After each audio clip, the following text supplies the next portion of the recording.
So next, I want to talk about Viktor Axelsen, the two-time Olympic champion. Now, he has been on the hunt for, I know it's only been this Denmark Open was only his third tournament back, but he's obviously been on the hunt for a result, a kind of performance to give him that huge confidence, that belief that he can get back to somewhere where his former level is after his back surgery.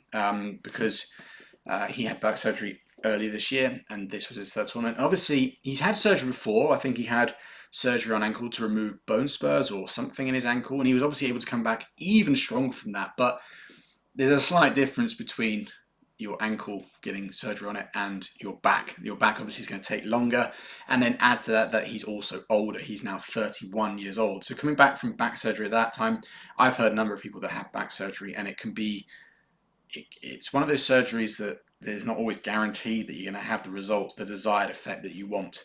So obviously here at the Denmark Open, Viktor Axelsen was able to reach the semi-finals, which is obviously a great performance, a great result for him. And even he admitted that it's given him great confidence that he can get close back to his top level. But it wasn't just the semi-final result that's given the confidence. It was the fact that in the quarterfinals, and even in the earlier rounds, I think in his first round, he beat the winner from last week, the Arctic Open, Chou Tien Chen.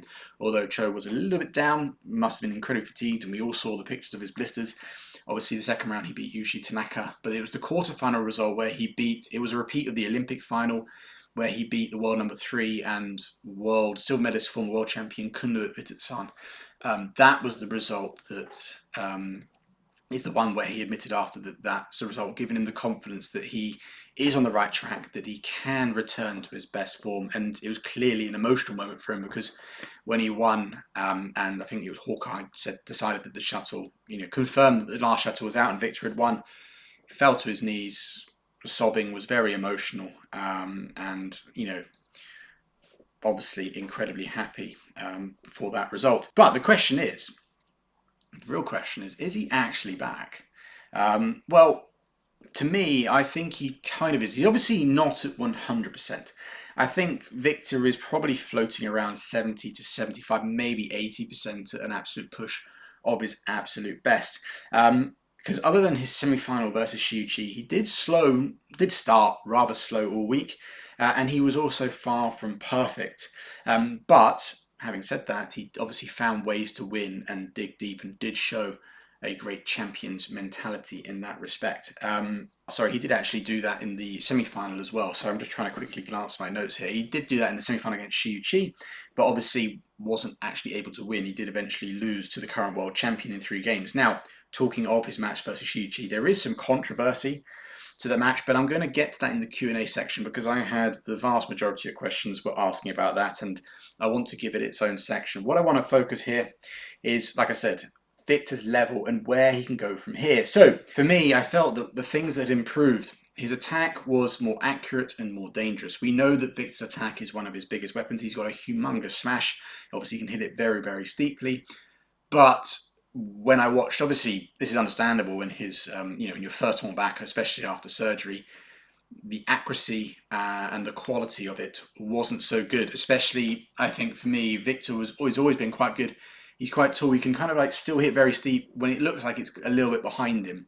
And in his previous tournaments, he was still trying to do certain shots, but they just lacked accuracy. And then he's twisted and turned. He's then moved. So, for example, around the head, he'll hit a shot, and he'll try to go for his cross-court shot that he's usually pretty accurate, or that one down the line, and they're just coming in towards the players, and they're able to move him, and then he gets twisted and turned. So those kind of shots were definitely more accurate in general, and he was winning far more rallies with his big attacks, whereas if you watch his matches from the China Masters and the Hong Kong Open, he wasn't winning as much. I think the big area where he definitely does look a lot better is in his defence. He looks more comfortable. I made note of that at the Badminton Excel event, especially twisting down low and fast around the front of the court.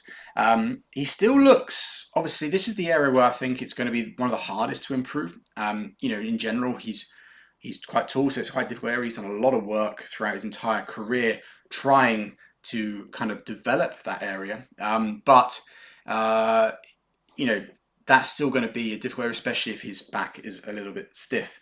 So one thing I noted here is if he was obviously pulled out of position and then has to defend, his defense was still a little bit susceptible. If his defense looked stronger, if he was kind of in his position compared to Hong Kong and China, if he was kind of set in his defense, it looked a little bit better. He looked a little bit freer. Twisting down to his backhand defense, he was able to get to those shots a little bit more. But still, if he was obviously pulled out of position, say he like blocked out and then quickly crossed, those kind of situations, he still looked a little bit stiff. Especially, you could really notice it if when you watch the camera angle from the social media angle right by the court, you can see he just looks. You can tell he looks a little bit stiff.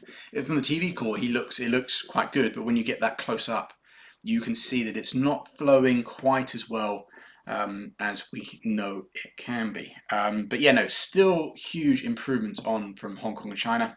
But I still think obviously he's got plenty more to go. And I'm sure Victor knows that. The last thing I'll say in terms of it is I'm definitely seeing the Peter Gader influences in his game, especially his front court.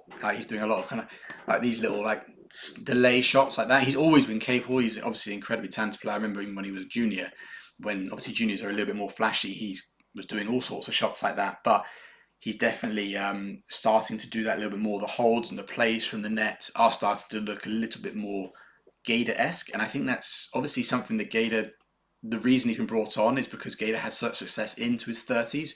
Victor's now into his 30s, and he probably wants someone that, what did you do differently? Because obviously if you take Gader again, when he was younger, very, very attacking, very, very basic, very, very fast, still skillful.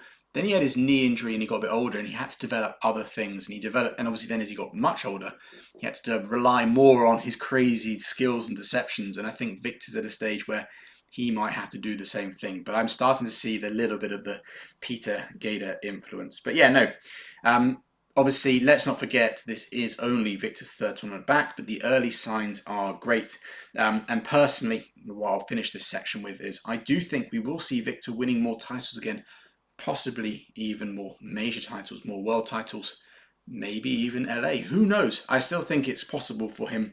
But like I said before, I think his days of being super dominant in the men's singles, the kind of alien Victor that I can remember all the memes and stuff from, I think those days are over. There are just too many players in the men's singles these days that are capable of winning. And with his age, I think with back surgery, which is tough to come back from, I can't see another dominant run. But more titles, more majors. People ask, can he get back up to world number one? That also might be difficult, but I wouldn't rule him out of it. If he can get his confidence going, if he can, like I said, I think he's at about 75% of what he's capable of. If he can obviously get that closer to 100%, I think he is definitely still capable. He's still got a good few more years in him. I think he could definitely go to LA and, be within a chance. But we'll have to see on that. Obviously, you never quite know. You can't completely predict the future. But based on what I've seen, that's just his third tournament back. That's quite an impressive comeback. And he's only going to keep getting better and better and better. And we know that Victor's incredibly professional, takes things super seriously. And with that attitude, anything is possible for him.